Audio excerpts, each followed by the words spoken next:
Hi hello friends, ఈరోజు అయితే ఇంట్లో కాకరకాయ పులుసు వేసేసినాం.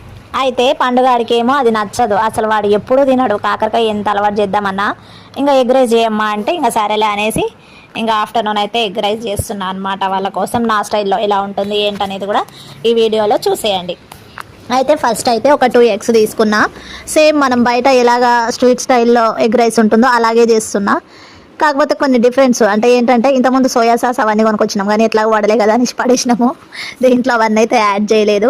నిజానికి అవి వాడకపోవడమే మంచిది అంటారు, అయినా కానీ సరే ఉంటే టేస్ట్ ఉంటాయి. కాకపోతే అవి లేవు, ఉన్న వాటితోనే చేశాను. యాస్టీస్గా టేస్ట్ అయితే నాకైతే కొంచెం అలాగే అనిపించినాయి. బాగా వచ్చింది ఫ్రెండ్స్ టేస్ట్ అయితే. ఏమంటే ఉంటే ఇంకా బాగుండేదేమో మేబీ. అయితే ఇంకా నా స్టైల్లో అయితే చూపిస్తున్నా ఈరోజు. ఇంకా ఫస్ట్ అయితే ఒక 2 ఎగ్స్ తీసుకొని ఫస్ట్ అవి మనకు కావాల్సినంత ఆయిల్ కూడా ఎక్కువ ఏం వేసుకోవాల్సిన అవసరం లేదు, ఎందుకంటే ఎగ్ రైస్ డ్రైగా ఉంటేనే బాగుంటుంది. మరి ఆయిలీగా ఉంటే అస్సలు బాగుండదు అనమాట. సో కావాల్సినంత ఆయిల్ వేసుకొని 2 ఎగ్స్ పలగొట్టుకుని అందులో వేసుకున్న తర్వాత ఇక కావాల్సినంత పసుపు అయితే వేయరు దీంట్లో మామూలుగా అయితే, అందుకే నేను కూడా యాడ్ చేయలేదు అనమాట. సేమ్ స్ట్రీట్ స్టైల్లో చేద్దాం అనుకున్నా కాబట్టి అదైతే వేయలేదు. మరి వాళ్ళు వేస్తారో లేదో తెలియదు, కలర్ అయితే రెడ్ కొడుతుంది అనేసి నేనైతే వేయలేదన్నమాట. ఇక ఫస్ట్ ఇంత కారం, ఉప్పు, ధనియాల పొడి, అలాగే ఏమైనా చికెన్ మసాలా కానీ మామూలుగా ఎగ్ రైస్ మసాలా కూడా దొరుకుతుంది మనకు. ఎగ్ రైస్ మసాలా తేలే కాబట్టి నేను ఈ chicken masala, Everest chicken masala అయితే వేసిన అనమాట. ఇంకా వేసినాక అది ఇక హై ఫ్లేమ్లోనే కొద్దిసేపు ఎగ్ కదంతా కూడా పట్టుకునేలాగా బాగా కలుపుకొని అందులో మళ్ళీ ఎక్స్ట్రాగా ఈ పచ్చిమిర్చి, కరివేపాకు అవి కూడా యాడ్ చేస్తున్నాను అనమాట. ఎందుకంటే కొంచెం ఇప్పుడు పిల్లలు కూడా తింటారు కాబట్టి అది కొంచెం స్పైస్ తక్కువ ఉందనుకోండి, మనం పచ్చిమిర్చి యాడ్ చేసుకుంటే అవి తినడానికి బాగుంటాయి అనేసి అవి కూడా యాడ్ చేసేస్తున్నా. ఇంకా దీంట్లోకి మెయిన్గా అయితే ఇవి కూడా ఉండాల్సిందే మనకు, అంటే వెజ్జెస్ ఉంటాయి కదా, spring onions, carrot, beetroot, cabbage ఇవన్నీ ఉంటాయి కదా. కాకపోతే అవి కూడా ఏవి అవైలబుల్గా లేవు మన దగ్గర. ఉత్తప్పుడు ఉంటాయి కానీ నేను వీడియో చేసేటప్పుడే ఉండవు, అది నలక్ అనుకోండి. ఇంకా అవి లేవు కాబట్టి ఆ ప్లేస్లో అయితే నేను ఇంట్లోనే ఆనియన్స్ ఇంకా అవైతే యాడ్ చేసిన అనమాట లాస్ట్లో. ఇంకా ఇప్పుడైతే దీంట్లోకి కరివేపాకు, అసలు కరివేపాకు ఫ్రెష్ కరివేపాకు అయితే ఇంకా బాగుంటుంది ఫ్లేవర్ అసలు.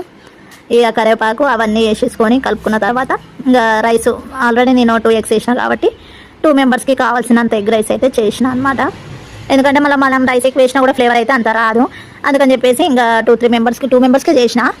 ఇక కావాల్సినంత నిమ్మకాయ కూడా ఒక హాఫ్ నిమ్మకాయ పెట్టుకొని దాంట్లోకి ఈ రైస్ వేడి అన్నమే వండిన అనమాట. ఇప్పుడే ఇంకా అన్నమే వేసేసి బాగా కొద్దిసేపు అలాగా లో ఫ్లేమ్లో అలాగా, అంటే రైస్కి కూడా పట్టుకునేలాగా కొద్దిసేపు అయితే అలాగా పెట్టేసినాం అనమాట.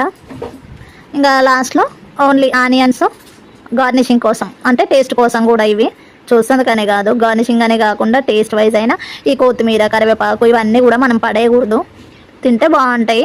ఎందుకంటే మనం ఇప్పుడు హెయిర్కి అయినా చాలా మందికి అయితే ఇప్పుడున్న వాళ్ళకి ఫ్రెండ్స్ ఇప్పుడు గుర్తొచ్చింది కాబట్టి చెప్తున్నా, చిన్న ఏజ్ గ్రూప్ వాళ్ళకి కూడా హెయిర్ ఫాల్ అవ్వడం కావచ్చు, లేదంటే ఈ వైట్ హెయిర్ కూడా వస్తుంది కదా, అలాంటి వాళ్ళకి కూడా ఈ కాకరకాయ అంటున్న కరివేపాకు ఇవన్నీ కూడా బాగా పనిచేస్తాయి అనమాట. అందుకే వీటిని మనం సపరేట్ చేయద్దు, ఎప్పుడు ఫుడ్తో పాటు తీసుకుంటే బాగుంటుంది. ఇంకా అంత అయిపోయింది కాబట్టి ఇంకా ప్లేట్లోకి తీసుకొని ఇక ఫస్ట్ అయితే నేను టేస్ట్ చేస్తున్నా ఎట్లుంది ఏందనేది ఒక స్పూను. ఎప్పుడైనా కానీ నేను ఏదైనా చేసేటప్పుడు కొంచెం సాల్ట్ అయితే తక్కువనే ఇస్తాను, కొంచెం, అది కూడా అంత ఏమనిపించదు. కాకపోతే కొందరైతే నోటి నిండా తింటారు కదా, తక్కువ వేస్తాను. నాకు భయం అనమాట ఏదో ఉప్పు ఎక్కువ అయిపోతుందా అని, ఎందుకంటే టేస్ట్ అంతా కూడా బ్యాలెన్స్ అయ్యేదైతే ఒక ఉప్పుతోనే బ్యాలెన్స్ అవుతుంది కాబట్టి కొంచెం తక్కువ అయితే వేసుకుంటాను అనమాట నేను. సో ఇంకా అది అయిపోయిన తర్వాత పండుగడికి కూడా ఇచ్చిన, ఇంకా వాడికి ఇంకా మా అమ్మ కూడా తిన్నదనమాట. ఇవాళ నా వీడియోలో చాలా రోజుల తర్వాత కనిపిస్తుంది మా అమ్మ. ఎలా ఉందని అడుగుతున్నా చూడండి. నన్ను కూడా వీడియో తీస్తుందని చూస్తుంది మా మమ్మీ, బాగుందని చెప్తుంది అడుగుతుంటే. అదనమాట మొత్తానికి మన వీడియో ఈరోజు ఎగ్ రైస్ వీడియో. మీకు నచ్చితే నా ఛానల్ని సబ్స్క్రైబ్ చేసి నా వీడియో కూడా లైక్ ఇవ్వండి ఫ్రెండ్స్. Bye bye.